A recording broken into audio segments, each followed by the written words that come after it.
Howdy mates, good afternoon. Here's the third video at Bruckner Nature Center. So I wanted to show you guys a couple of things in this video. The first thing I want to show you guys is a vernal pool. This is something I have discussed in past videos.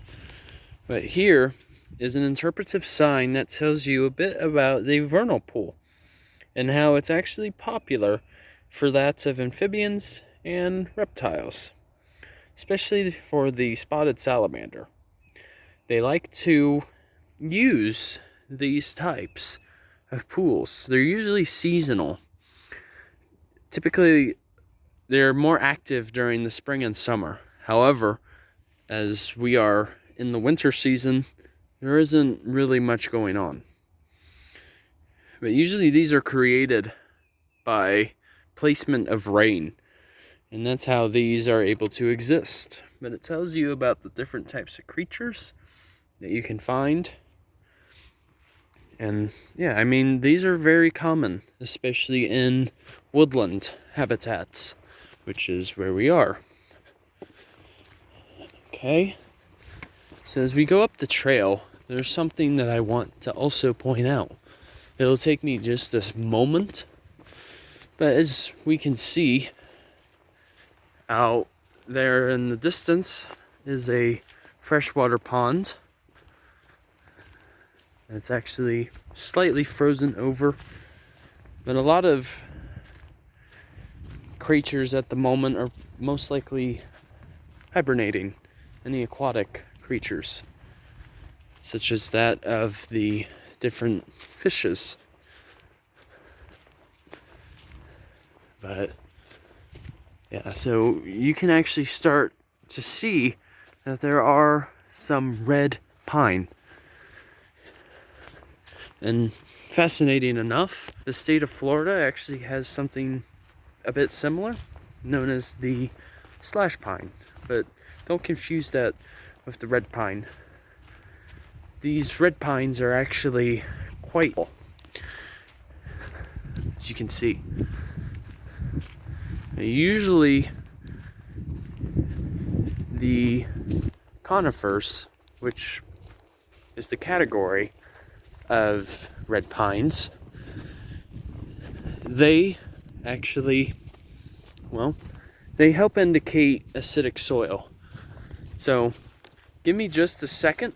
I will actually pause the video and I will show you guys that portion. Okay, give me just a moment. Whoa, that looks a bit different, doesn't it? Yeah, so now we've entered the portion where we get to see the red pine. Alright, so since they are conifers, they do qualify as gymnosperms.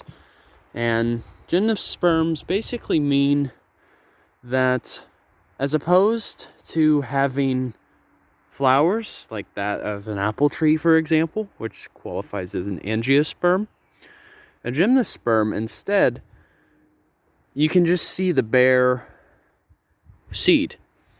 In this case, you have your classic cone, which actually in a way can actually brush your teeth if you if you so desire. But with gymnosperms, basically the spores, or I shouldn't say the spores, but the pollen that comes from the male cone will drop down to lower levels to reach the female cones.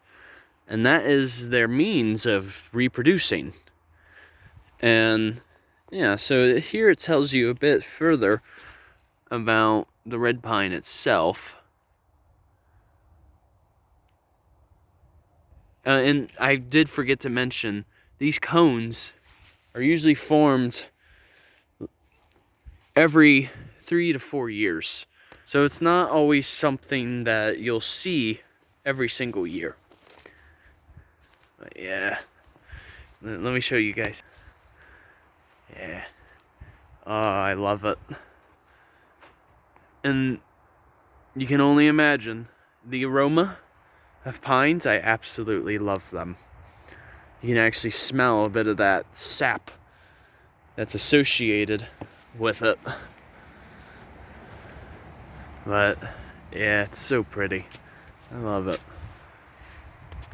And another fascinating thing about these types of pines, you know, in terms of why we should really care about them, is, for one thing, they can serve as a great wind blocker, like for a house, especially like some of the houses out on the farms here, when days it gets really windy. These are excellent wind blockers. And these trees don't go down very easily. They're very durable. It's a good word for them.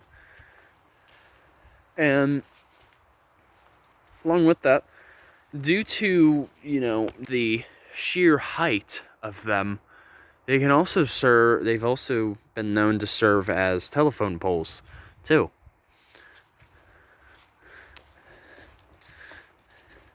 But yeah, I mean, with this little lot that we're visiting, this totally indicates an acidic soil environment. Due to all the leaves that are down here, you probably won't see as many understory plants. Yep. Here's the American beech. There you go, light gray, glossy tops. And you can use the beech nuts as a coffee substitute. Yeah, they're very distinctive. They're the ones that still keep their leaves. So, alright, I think that should about wrap it up. Thought I would share that with you guys. Hope you learned something in the video. Might actually provide an article about Gymnosperms so that you guys can understand more about them and possibly see any other examples. But nature always has something to provide. So I feel like it's something we really take for granted. And me, as being an interpreter, is to spread that message for the big mama, so to speak. So, alright. Hope all of you enjoy your Thursday, and Journey on a Journey is out. Take care, folks.